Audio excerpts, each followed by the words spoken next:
दोस्तों नमस्कार। नया वर्ष बीत गया है और आपने जो उसका सेलिब्रेशन हो कर लिया होगा। और अब आज 2 जनवरी 2026 है। तो नए रणनीति के साथ, नए ऊर्जा के साथ, नए उत्साह के साथ और नए मिशन के साथ अपने जिस भी कार्य में आप लगे हैं, तैयारी कर रहे हो, कंपटीशन दे रहे हो, किसी भी एग्जाम का दे रहे हो, उसमें पूरे तन मन धन से एकदम लग जाइए ताकि 2026 में आपको जॉब मिल जाए और आप अपनी लाइफ को, अपने जीवन को एक नई शुरुआत और दिशा दे सकें। तो इसी के तहत हम आज जो आपके लिए लाए हैं, इसमें एक टॉपिक है जो कि बहुत ज्यादा परीक्षाओं में एक सवाल जरूर आता है, वो है देशज और विदेशी शब्द। तो आज हम बताएंगे कि देशज और विदेशी शब्द क्या है। देखिए, इनकी संख्या तो बहुत ज्यादा है, लेकिन हम यहाँ उन्हीं शब्दों को लेंगे जो कि व्यवहारिक है और परीक्षाओं में आते हैं। क्योंकि जो व्यवहारिक है, दैनिक जीवन में प्रयोग होते हैं, ऐसा देखा गया है कि देशज और विदेशी शब्द वहीं से सवाल ज्यादा बनते हैं। तो उन्हीं से हम लेंगे सवाल, और इतना पढ़ लेंगे तो कोई भी परीक्षा देने जा रहे हैं तो हमें उम्मीद है कि यहां से आपको सवाल अगर इस टॉपिक से आते हैं तो जरूर मिल जाएंगे। तो देखिए, पहला हम लेते हैं इसमें देशज शब्द। देशी और विदेशी शब्दों के बारे में अध्ययन करना है, तो पहला लेते हैं देशज शब्द।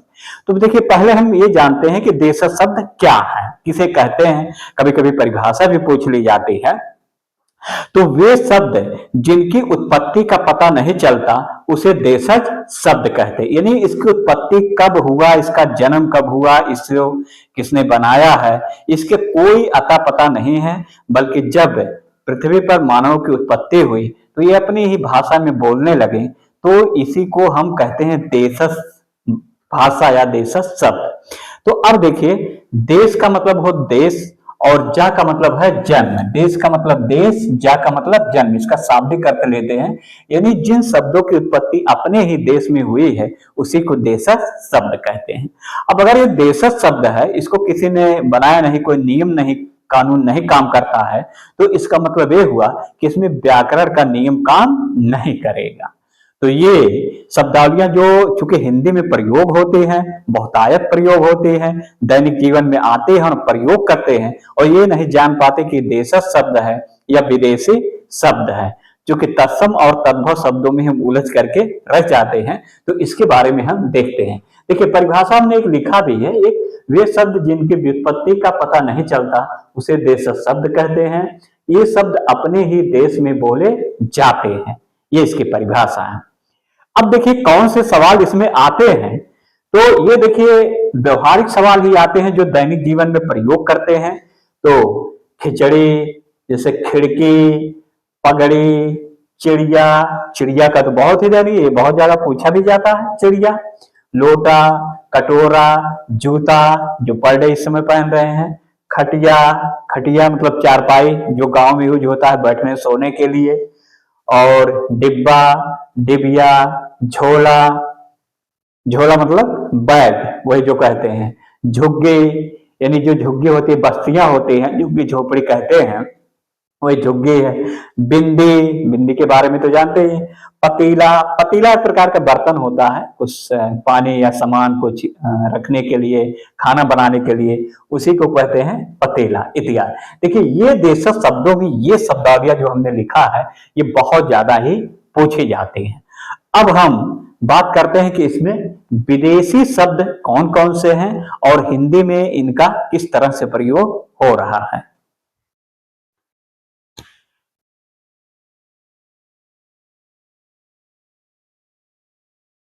अब हम विदेशी शब्दों के बारे में अध्ययन करते हैं कि विदेशी शब्द क्या हैं, और ये हिंदी में इस तरह से रच बस गए हैं कि ऐसा लगता है कि ये हिंदी के ही शब्द है। जब आप दैनिक जीवन में प्रयोग करते हैं, पढ़ते हैं, तो ऐसा लगता है ये विदेशी शब्द नहीं बल्कि हिंदी के ही शब्द हैं।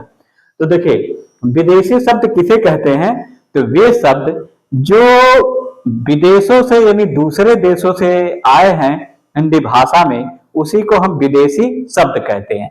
अब विदेशी शब्दावलियां में तो बहुत सारी शब्दावलियां हैं, चीनी है, जापानी है, अरबी है, फारसी है, तुर्की है, पुर्तगाली है, बहुत सारी शब्दावलियां आते हैं और कुछ मिश्रित शब्दावलियों का भी प्रयोग होता है। लेकिन ज्यादातर जो सवाल आते हैं ये अरबी, फारसी, तुर्की और पुर्तगाली, इन चारों से बहुत ही ज्यादा सवाल आते हैं।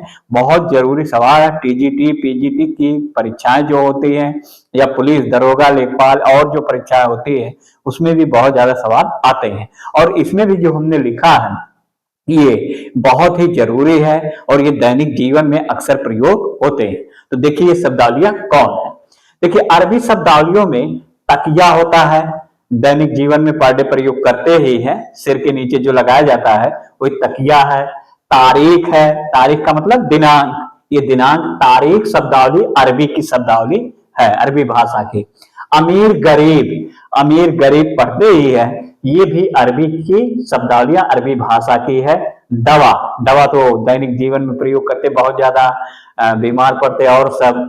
दफ्तर यानी ऑफिस, दुकान, नहर, मुकदमा, मुल्क, मौसम, मौसमी, जो मौसम के बारे में जब जाकर हम पढ़ते हैं कि मौसम विज्ञान उसमें है जलवायु के बारे में, तो उसमें लिखा गया है कि जो ये मौसम शब्द है ये अरबी भाषा का शब्द है। तो ये जानते रहेंगे।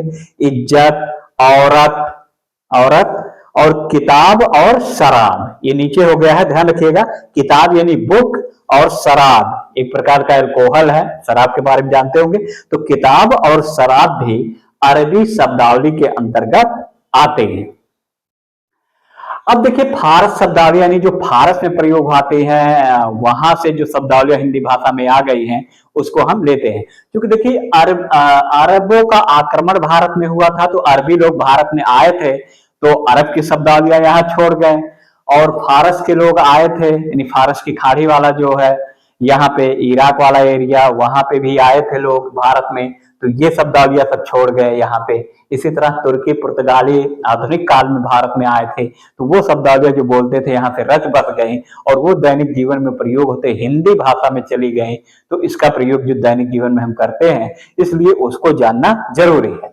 तो देखिए फारसी, हिंदी हम तो पढ़ा ही रहे हैं, अब ध्यान रखिएगा कि हिंदी जो शब्द है वो स्वयं ही हिंदी भाषा का शब्द नहीं है, बल्कि ये सवाल भी आता हिंदी वाले पेपर में बहुत ज्यादा कि हिंदी किस भाषा का शब्द है, तो ये फारसी भाषा का शब्द है। और उसके बाद सितार, आदमी, खुश, बीमार, नाव यानी जो तैरता है, नौका, गल्ला, गल्ला का मतलब गल्ला मंडी होती है जहां पे आपको गेहूं, चावल, दाल इस तरह से जो मिलता है उसी को गल्ला कहते हैं। गुलाब, अब देखिए गुलाब ऐसा लगता है जैसे हिंदी का शब्द होगा, फूल जो होता है गुलाब का, लेकिन ये क्या है, फारसी शब्द। गिरफ्तार, चश्मा, चश्मे का चश्मा भी फारसी भाषा का शब्द है। और ये ध्यान रखिएगा, एक बार हम पढ़ा भी रहे थे इलाहाबाद में जब, तो हमने बताया था वही स्वच्छ भारत अभियान चला था। तो स्वच्छ भारत अभियान चला था तो उसका सिंबल देखे होंगे कि उसमें गांधी जी का चश्मा है। और हमने बताया था कि ये स्वच्छ भारत अभियान जो मिशन है उसका ये सिंबल है, संकेत भी है, तो ये बहुत ज्यादा जरूरी है चश्मा। और ये परीक्षाओं में उसमें आ भी गया था। उसके बाद जो परीक्षाएं हुई थी स्वच्छ भारत के बाद, उसमें भी ये पूछा गया था कि चश्मा किस भाषा का शब्द है। तो देखिए कोई कोई डायरेक्ट नहीं, इनडायरेक्ट पूछ लिया जाता इन भाषाओं से, चर्चा में रहता है। चादर, शादी, दरबार, दरबार जो लगाते थे बादशाह लोग, शासक लोग, मुगल है, सल्तनत काल है या प्राचीन काल में भी, तो वही होता है दरबार। अब देखिए तुर्क लोग यहाँ पे आए थे, तुर्की शब्दावलियां। एक देखिए दरोगा वालों के लिए बहुत ज्यादा जरूरी है, जो पुलिस और दरोगा का एग्जाम देते हैं उनके लिए बहुत ज्यादा जरूरी है शब्दावली दरोगा। और दरोगा किस भाषा का शब्द है, तुर्की भाषा का शब्द है। यूपीएसआई के बैच में जो हमने हिंदी पढ़ा रहे हैं उसमें और सारे टॉपिक हमने कवर किया, धीरे धीरे कवर कर रहे हैं। ये लगभग सभी परीक्षाओं में पूछे जाते, चाहे ट्यूटर प्लस हो, दरोगा हो, पुलिस हो, लेखपाल हो, और एग्जाम जो होते हैं इसमें आते हैं। तो धीरे धीरे आप देखते रहिएगा इसको, और ये आपका हिंदी वाला पोर्शन मजबूत होता जाएगा। और हिंदी वाला जब पार्ट कवर हो जाएगा तो हम जीएस वाला जो पार्ट होता है उसमें जो बहुत इंपॉर्टेंट आते हैं परीक्षाओं में, उसमें आपको बताएंगे। तो इसको अभी पढ़ेंगे। अब देखिए कुली, कुली जो यहाँ पे प्लेटफॉर्म पे होते हैं, ट्रेन से आप उतरते हैं सामान, कैंची, तलाश, बेगम, बेगम, मुगल, लाश, सुहाग, जालिम, बहादुर, चेचक। एक प्रकार की बीमारी होती है चेचक, जो कि फैलता है। ये चेचक भी किस भाषा का शब्द है? तुर्की भाषा का। अब देखिए हम लेते हैं पुर्तगाल जो आए थे, पुर्तगाली शब्दावलियां यहाँ पे छोड़ गए थे, वो पुर्तगाली शब्दावलियां कौन कौन सी है उसके बारे में देखते हैं।